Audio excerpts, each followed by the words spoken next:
Hello बच्चों। पिछले भाग में मैं आपको पढ़ाई थी होशियार समझदारी राजू पाठ के सारांश। अभी हम पढ़ेंगे इस पाठ के प्रश्नोत्तर और व्याकरणांश को। पहले हम देखेंगे अभ्यास में। फर्स्ट मेन, एक वाक्य में उत्तर लिखो। फर्स्ट वन क्वेश्चन, राजू कौन सी कक्षा में पढ़ता था? राजू चौथा कक्षा में पढ़ता था। सेकंड क्वेश्चन, घर आते हुए राजू ने खेत में क्या देखा? घर आते हुए राजू ने टूटी हुई रेलगाड़ी की पटरी को देखा। थर्ड वन, राजू ने रेलगाड़ी रोकने के लिए क्या उपाय किया? राजू ने रेलगाड़ी रोकने के लिए अपनी लाल कमीज उतारी और उसे एक डंडे से बांधकर रेलगाड़ी की तरफ जोर जोर से लहराने लगा। फोर्थ वन, प्रधानाचार्य ने राजू को पुरस्कार क्यों दिया? राजू के बहादुरी से प्रधानाचार्य ने पुरस्कार दिया। फिफ्थ वन, इस कहानी से हमें क्या सीख मिलती है? इस कहानी से हम मुसीबत के समय घबराना नहीं चाहिए और हिम्मत से काम लेना चाहिए। ओके बच्चों, सेकंड में सही कथन पर सही तथा गलत कथन पर गलत का चिन्ह लगाओ। फर्स्ट वन, राजू तीसरी कक्षा में पढ़ता था। ये गलत है ना, वो चौथा कक्षा में पढ़ रहा था, इसलिए गलत तप्पु मार्कನ್ನ ಹಾಕೊಳ್ಳಿ। सेकेंड वन, राजू बहादुर और समझदार था। ये सही है ना, राइट मार्क ಹಾಕೊಳ್ಳಿ। थर्ड वन, राजू की कमीज का रंग हरा था। ये रॉन्ग है, राजू की कमीज लाल था ना, इसे रॉन्ग मार्क डालो। फोर्थ वन, रेलगाड़ी रुक गई थी। हाँ ठीक है, ये सही है, ಇಲ್ಲಿ ರೈಟ್ ಮಾರ್ಕ್ ಹಾಕೊಳ್ಳಿ। फिफ्थ वन, राजू को प्रधानाचार्य ने पुरस्कार दिया। ये भी सही है, ಇದು ಕರೆಕ್ಟ್ ಆಗಿದೆ ಆನ್ಸರು, ರೈಟ್ ಮಾರ್ಕ್ ಹಾಕೊಳ್ಳಿ। थर्ड मेन, समानार्थक शब्दों का मिलान करो। ಇಲ್ಲಿ समानार्थक शब्द ಯಾವ್ಯಾವುದು ನೋಡೋಣ। ಫಸ್ಟ್ ಒನ್ ಸಮಜ್ದಾರ್, ಸಮಜ್ದಾರ್ಗೆ ಯಾವುದು? ಸಯಾನ। ಸೆಕೆಂಡ್ ಒನ್ ವ್ಯಕ್ತಿ, ವ್ಯಕ್ತಿಗೆ ಆದ್ಮಿ। अवसर, अवसर थर्ड वन मौका। बहादुर फोर्थ वन आदमी, सॉरी वीर, बहादुर के वीर। नज़र, फिफ्थ वन नज़र है, ए निगाह। ओके, आप ही मार्क कर लो। फोर्थ में विलोम शब्द का मिलान करो, ऑपोजिट वर्ड्स। फर्स्ट वन समझदार बेवकूफ़, सुबह शाम, आना जाना, रुकना चलना, बहादुर कायर। ओके, फिफ्थ में काली जगह भरो। इधर कुछ खाली जगह दिया गया है, ಅದನ್ನು ನಾವು ಫಿಲ್ ಮಾಡೋಣ। ಆನ್ಸರ್ ಮೇಲೇನೆ ಕೊಟ್ಟಿದ್ದಾರೆ ನೋಡಿ। ಲಾಲ್ ಕಮೀಜ್, ಸಮಜ್ದಾರ್, ಬಹದ್ದೂರ್, ಗಣತಂತ್ರ, ರೇಲ್ಗಾಡಿ, ಸೂಜ್ಬೂಜ್, ಇದು ಯಾವ್ಯಾವುದಕ್ಕೆ ಸೇರುತ್ತೆ ಅಂತ ನೋಡೋಣ। ಫಸ್ಟ್ ಒನ್, ರಾಜು ಬಡಾ डैश और डैश बच्चा था।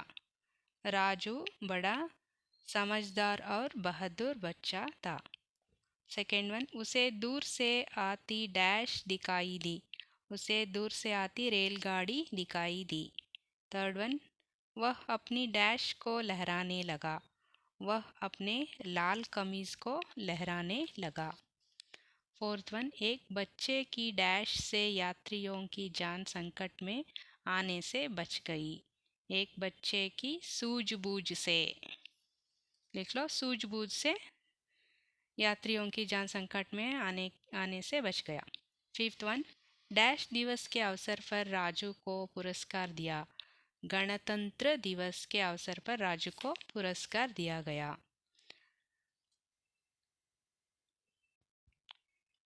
ओके बच्चों, अभी सिक्स्थ में लघु कविता को पूर्ण करो।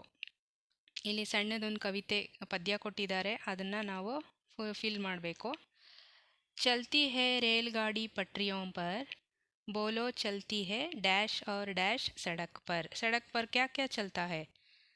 मोटरसाइकिल, बाइसिकल सभी बस सभी चलता है ना। आपको कौन सा वाहन चाहिए उसका नाम लिख लो, बस या बाइसिकल, बस और बाइसिकल। चलती है नाव और जहाज़ पानी पर, सोचकर बोलो चलती है हवाई जहाज़ डैश पर आसमान पर। ओके बच्चों, सेवेंथ में वचन बदलो वाक्य बदलो। फर्स्ट वन, उनकी जान संकट में आने से बच गई है। इधर इसको हम वचन बदलना चाहिए। आंसर, उसकी उनकी जान संकट में आने से बच गए। ओके। सेकंड, उसको एक उपाय सूझा। आंसर, उसे एक उपाय सूझा। थर्ड वन, वह अपने खेत से घर लौट रहा था। आंसर, वे अपने खेत से घर लौट रहा था। फोर्थ वन, उसे आसपास कोई व्यक्ति दिखाई नहीं दिया। आंसर, उसको आसपास कोई व्यक्ति दिखाई नहीं दिया। फिफ्थ वन, जब उनको पता चला तो वे शाबाशी देने लगे। तो आंसर, जब उनको पता चला तो उसे शाबाशी देने लगे। ओके, समझ में आए ना। अभी एट्थ में, भारत देश में गणतंत्र दिवस के अलावा और किन किन दिनों को राष्ट्रीय त्योहार के रूप में मनाया जाता है? एक सूची बनाकर लिखो। उदाहरण के लिए इधर त्योहार और दिनांक दिया गया है। एक गणतंत्र दिवस 26 जनवरी दिए गए हैं, और भी दूसरे राष्ट्रीय त्योहारों को आप पट्टी कर सकते हैं। उदाहरण हम स्वतंत्र दिवस 15 अगस्त और गांधी जयंती अक्टोबर 2, ऐसे ರಾಷ್ಟ್ರೀಯ ತ್ಯೋಹಾರಕ್ಕೂ आप ಪಟ್ಟಿ कर सकते हो। ನೀವು ನಿಮಗೆ ಗೊತ್ತಿರುವಂಥ ರಾಷ್ಟ್ರೀಯ ಹಬ್ಬಗಳನ್ನು ಇಲ್ಲಿ ಬರೆಯಿರಿ। ನೈನ್ತ್ ಮೈನ್, ಕನ್ನಡ या अंग्रेजी में अनुवाद करो। ಇಲ್ಲಿ ಕೆಲವೊಂದು ವಾಕ್ಯಗಳನ್ನು ಕೊಟ್ಟಿದ್ದಾರೆ, ಅದನ್ನು ನೀವು ಕನ್ನಡ ಅಥವಾ ಇಂಗ್ಲೀಷಲ್ಲಿ ಬರಿಬೇಕು। फर्स्ट वन, उसकी नज़र एक टूटी हुई रेल की पटरी पर पड़ी।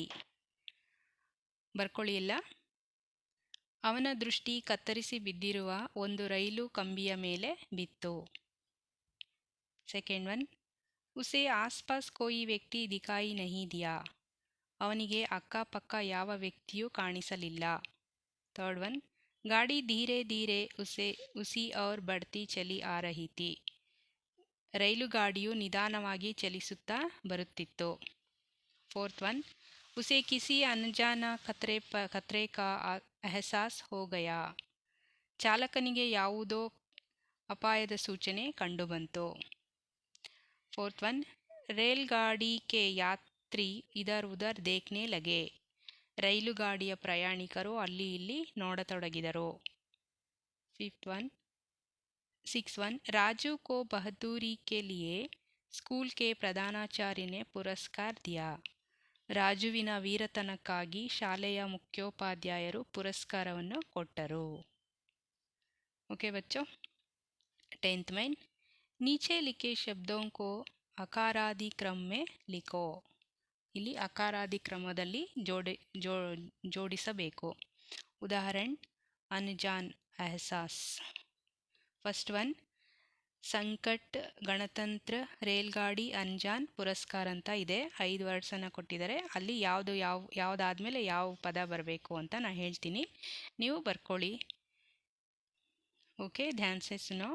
ಫಸ್ಟ್ ಒನ್ ಅನ್ಜಾನ್, ಸೆಕೆಂಡ್ ಒನ್ ಸಂಕಟ್, ಥರ್ಡ್ ಒನ್ ರೇಲ್ಗಾಡಿ, ಫೋರ್ತ್ ಒನ್ ಗಣತಂತ್ರ, ಫಿಫ್ತ್ ಒನ್ ಪುರಸ್ಕಾರ। ಇದು ಫಸ್ಟ್ ಒನ್ ಕಂಪ್ಲೀಟ್ ಆಯಿತಾ? ಈಗ ಎರಡನೇದು, ಎಹಸಾಸ್, ಕಪಡಾ, ಬಹದ್ದೂರಿ, ಹಿಮ್ಮತ್, ಗಬ್ರಾನ। ಅದರಲ್ಲಿ ಯಾವುದು ಫಸ್ಟು ಸೆಕೆಂಡು ಥರ್ಡು ಬರುತ್ತೆ ನೋಡ್ಕೊಳ್ಳಿ।